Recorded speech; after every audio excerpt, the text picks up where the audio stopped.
Welcome back to Xylem learning. It's me റിമാമിസ് ആണ്. Okay മക്കളെ, ട്രാൻസ്പോർട്ടേഷൻ ആൻഡ് കമ്മ്യൂണിക്കേഷൻ സിസ്റ്റം നമ്മൾ അടിപൊളിയായിട്ട് പഠിച്ചിട്ടുണ്ടായിരുന്നു. അപ്പൊ അതിൽ അറിഞ്ഞിരിക്കേണ്ട ഒരു ക്വസ്റ്റ്യൻ ആണ് എന്ത് മക്കളെ?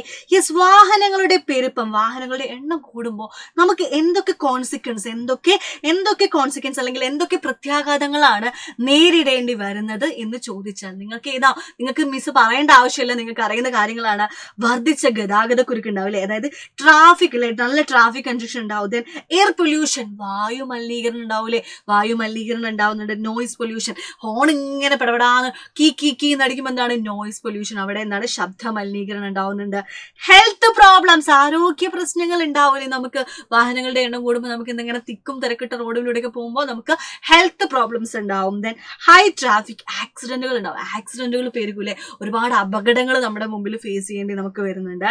ഉയർന്ന തോതിലുള്ള വാഹനാപകടങ്ങളുണ്ട്. ദെൻ പരിമിതമായ പാർക്കിംഗ് സൗകര്യമാണ് ഉണ്ടാവുക. അപ്പൊ എന്താണ്, കാൽനട യാത്രക്കാർക്കും സൈക്കിൾ യാത്രക്കാർക്കും എന്താണ്, സുരക്ഷ ഇല്ലാതാവുന്നു. അപ്പൊ ഇത്രയും കാര്യങ്ങളാണ് വാഹനങ്ങളുടെ എണ്ണം കൊണ്ടുണ്ടാവുന്ന കോൺസിക്വൻസ് അല്ലെങ്കിൽ പ്രത്യാഘാതങ്ങൾ എന്ന് പറയുന്നത്. കുഞ്ഞു വീഡിയോസ് ആയിട്ട് മിസ് ഇനിയും വരെ. ബൈ.